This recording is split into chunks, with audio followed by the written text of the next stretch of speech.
আসসালামু আলাইকুম, কেমন আছেন সবাই? তো আশা করি সবাই ভালো আছেন।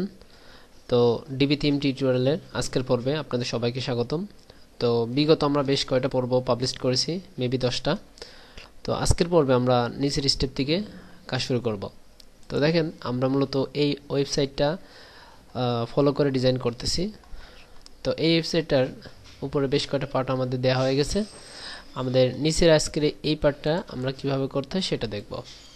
আই হোপ আপনারা যারা এক্সপার্ট হয়ে গেছেন এই কয়দিন, যা 10টা দেখছেন ভিডিও, প্রিভিয়াস যে ভিডিওগুলো আমি পাবলিশ করেছি ওর ভিতরে অনেকগুলা ভিডিও যারা A to Z দেখেছেন, মানে সব বিষয়গুলো দেখেছেন এক কথায়, তাদের ফুলফিল কনসেপ্টটা ক্লিয়ার, কিভাবে অ্যাড অন নিয়ে সুন্দরভাবে স্টেপ বাই স্টেপ ডিজাইন করতে হবে।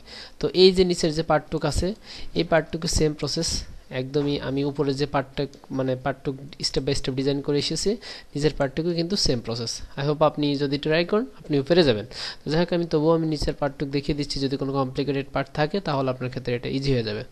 আর যারা নতুন টিউটোরিয়ালটি দেখছেন তাদেরকে রিকোয়েস্ট করবো অবশ্যই চ্যানেলটি সাবস্ক্রাইব করেন, পাশে থাকা বেল আইকনটি ক্লিক করে রাখেন, কারণ এটি একটি সিরিজ টিউটোরিয়াল, আমি ক্রমে ভিডিওগুলো পাবলিশ করব। আর যারা করেছেন তাদেরকে অসংখ্য অসংখ্য ধন্যবাদ। তো আমি ডাব্লিউপি লগ ইন যারা জানেন না তাদের ক্ষেত্রে বলছি, ওয়েবসাইটের পাশে স্ল্যাশ দিয়ে আপনি ডাব্লিউপি অ্যাডমিন লিখবেন, তারপর আপনার ইউজার নেম পাসওয়ার্ড দিয়ে ঢুকে যাবেন। তো যাওয়ার পর আমি ওয়ার্ডপ্রেস ড্যাশবোর্ডে চলে আসলাম। আসার পর ড্যাশবোর্ড থেকে আমাদের সাইটটা একটা ফ্রন্ট পেজ ভিউ করলাম। এই যে আমাদের সেই ফ্রন্ট পেজের অবস্থা। এখন আমরা এই ফ্রন্ট পেজে ইনেবল ভিজুয়াল বিল্ডার, অর্থাৎ ডিবির যে বিল্ডারটা আছে এটাকে ইনেবল করব, অর্থাৎ আমরা ডিজাইন শুরু করে দিব। ওকে ফাইন, আমি তাহলে ইনেবল বাটনে ক্লিক করলাম। দেখুন আমাদের ওয়েবসাইটে ভিজুয়াল বিল্ডার ইনেবল হয়ে গেল। এখন আমরা স্টেপ বাই স্টেপ কাজ শুরু করব। এখন আমরা এখানে দেখে আসি যে আমরা কোন স্টেপে কাজ করব। আমরা এখানে জাস্ট একটা র নেব, সেই রয়ের ভিতর এই টেক্সটটা ইনপুট করব। ওকে ফাইন, আমি টেক্সটটা অল সিলেক্টরে কপি করলাম। কপি করার পর আমাদের ফন্ট পেজে চলে আসলাম, যেখানে এডিটেবল পেজ সেটাতে চলে আসলাম। আসার পর এখানে আমি এই যে রেগুলার নামে এই নীল বাটনটাতে ক্লিক করবেন। তারপর ইনসার্ট সেকশনে আসার পর রেগুলার এই বাটনটাতে ক্লিক করে আমরা একটা রো নিব। এই রো এর ভিতরে টেক্সট ফিল্ড নামে একটা মডিউল সিলেক্ট করব। ওকে ফাইন, আপনারা সবাই বুঝে গেছেন যে টেক্সট ফিল্ডের জন্য কোন মডিউলটা নিতে হবে। আপনাদের যে ফিল্ড প্রয়োজন সেই ফিল্ডগুলো আপনি এখান থেকে সার্চ করে সিলেক্ট করে বেছে নিতে পারেন। আর আরেকটি বিষয় আপনাদেরকে বলে নিই যে আমি এটা কপি করে যে ডামি কন্টেন্টটা ছিল সেটা ডিলিট করে দিলাম। তারপর আমার হাতে যেটা কপি করেছিল সেটা পেস্ট করে দিয়েছি। তারপর এটাকে আমি একটু বোল্ড করে দিই যাতে দেখতে একটু ভালো দেখা যায়। ওকে ফাইন, তো আমি এখানে এটা দিয়ে দিলাম। এই যে এটা বোল্ড নাই, তবুও আমি এটা বোল্ড করে দিয়েছি, একটু ভালো লাগছে তাই।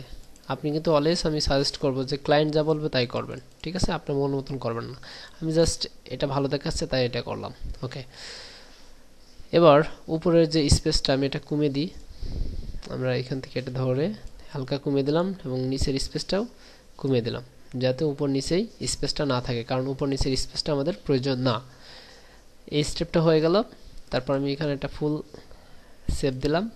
সেভ দেওয়ার পর এটা সেভ হয়ে গেল।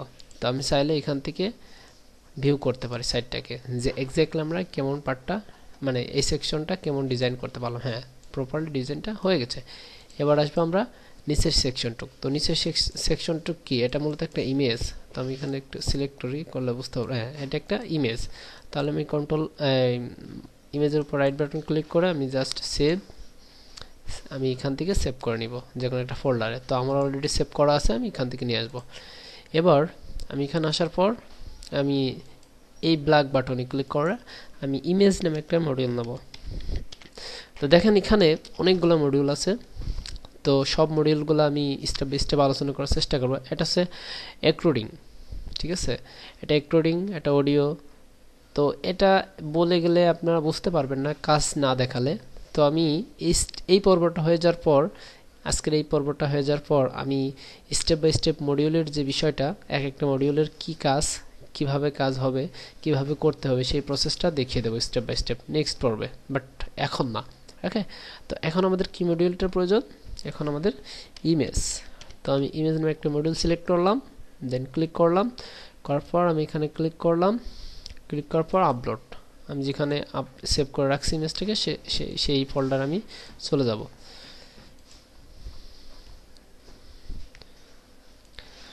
এই যে আমার ফোল্ডার থেকে আমি ইমেজের পাথটা চিনিয়ে দিয়ে জাস্ট ওপেনে ক্লিক করলাম।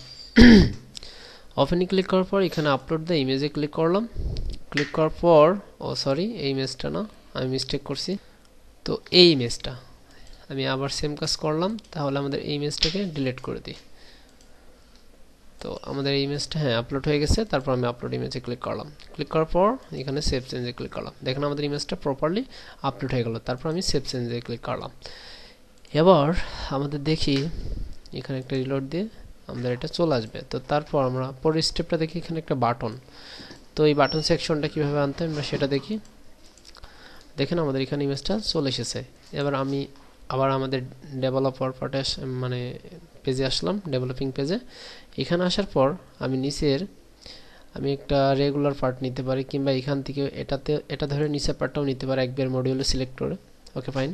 এখানে 3টা প্লাস চিহ্ন পাবেন আপনি। এটা হচ্ছে যে এই রয়ের নিচের সেকশনে একবার মডিউল সিলেক্ট করে ডিজাইন করবেন। আবার আপনি যদি চান যে টোটাল এই কলামটা, ঠিক আছে, টোটাল এই কলামটাকে যদি মানে টোটাল কলামটার পরের স্টেপ আপনি ডিজাইন করতে চান, তাহলে এইটাকে এই যে এই কালারটা, ঠিক আছে। আর যদি চান যে আপনি রেগুলার যে একটা রো আছে, আপনি যে টোটাল একটা রো নিয়েছেন, এই রোর নিচের স্টেপ আপনি ডিজাইন করতে চান, তাহলে কিন্তু এই যে এই বাটনটা, এই নীল বাটনটা, ঠিক আছে, তাহলে কিন্তু 3টা প্লাস বাটন পাচ্ছেন। এটা একটা, এটা একটা, এটা একটা। তো আমি চাচ্ছি যে এখানে বাটনটা এখানেই যেহেতু, তো এটার নিচে আমি বাটনটা নিয়ে আসবো। তাহলে আমি এখানে ক্লিক করলাম মডিউলের নিচের প্লাস বাটনটাতে। তারপর এখানে আমি বাটন নামে সার্চ দিলাম যে এই নামে কোনো মডিউল আছে কিনা। হ্যাঁ, অবশ্যই থাকবে। এই যে সেই মডিউলটা পেয়ে গেলাম। তাহলে আমি এখানে ক্লিক করলাম। ক্লিক করার পর এবার এই বাটনের যে টেক্সট আছে, আমি টেক্সটটাকে কপি করলাম। কপি করে আমাদের এখানে আসে, এই যে এখানে বাটনের টেক্সট, এটা বাটনের ভিতরে যে টেক্সট আপনি দিতে চাচ্ছেন সেই টেক্সটটা। ওকে ফাইন, আমি টেক্সটটা দিয়ে দিলাম। আর বাটনের লিঙ্ক, আপনি বাটনের লিঙ্ক যদি দিতে চান, তাহলে এই যে এখানে প্লাস বাটনে ক্লিক করবেন। ক্লিক করার পর এখানে যে পেজ লিঙ্ক, ঠিক আছে, এখান থেকে আপনি স্পেসিফিকভাবে পেজ ধরে দিতে পারেন, কিংবা কোনো পেজ দিতে পারেন এখানে। হ্যাঁ, এখানে আমি আবার ক্লিক করলাম। তো এটা লাগবে না আমাদের, এখানে এটা ডিলিট করে দিতে পারি আমরা। আবার টেক্সট দিই, ঠিক আছে। লিঙ্ক এখান থেকে দিব আমরা, সরি ওখান থেকে না, লিঙ্কটা আমরা এখান থেকে দিব। তারপর এখানে লিঙ্কে ক্লিক করব। এই যে আমি হোম পেজের লিঙ্কই দিয়ে দিলাম। আপনি যদি চান যে এখানে অন্য কোনো আদার্স পেজের লিঙ্ক দেবো, অ্যাজ ইউর উইশ, ঠিক আছে। তো আমি সেম উইন্ডোতেই, না হলে নিউ উইন্ডো। ওকে ফাইন, নতুন ট্যাব, উইন্ডো বলতে কি, সরি, নিউ ট্যাব। যদি আপনি চান যে বাটনে ক্লিক করলে অন্য একটা ট্যাবে ওপেন হবে, তাহলে সেটাকে বলা হয় নিউ ট্যাব। আর যদি সেম ট্যাবে ওপেন হতে চান, তাহলে যে সেম ট্যাব, ঠিক আছে। তো আমি নিউ ট্যাবে ওপেন হবে সেটা দিয়ে দিলাম। এবার বাটনটাই যেখানে আমাদের এক্স্যাক্টলি চলে এসেছে। তো বাটনে এখানে আর একটু কাজ করব, আমরা একটা মিডিলে দিয়ে দেবো, অ্যালাইন্ড মিডিল। এই দেখেন একদম মিডিলে চলে আসবে, ঠিক আছে। এবার আমি বাটনটাতে এখানে যদি কোনো চিহ্ন থাকে, মানে টেক্সট থাকে, অর্থাৎ আইকন, যে আইকনটা আছে এখানে ডিফল্ট, আমরা আইকনটা রাখবো না। ওকে, আইকনটা ডিসেবল করে দিলাম। এই দেখেন, কারণ আমাদের এখানে আইকনটা নাই, ঠিক আছে। তো এখানে আছে আইকন, এখানে আইকন আছে। ওকে, ঠিক আছে। আপনি যদি আইকন রাখতে চান, ভালো, যেহেতু আছে আমি রাখবো। তাহলে দেখা দিলাম প্রসেসটা, যে আইকনটা যদি রিমুভ করতে চান, তাহলে এখান থেকে করবেন, ঠিক আছে। শো আইকন বাটন, যদি রিমুভ করতে চান তাহলে নো দিয়ে দেবেন, আর যদি রিমুভ করতে না চান তাহলে ইয়ে দিয়ে দেবেন। তো আমাদের যেহেতু এখানে আছে, তাহলে আমি এটা ইয়ে দিয়ে দিলাম। ওকে ফাইন, দেন আপডেট, সেভ। তারপর এটা হয়ে গেল। দেন এখানে সেভ চেঞ্জে ক্লিক করলাম। তো এখন দেখেন আমরা ভিউ পেজে আসলাম। আসার পর এটা রিলোড দিলাম।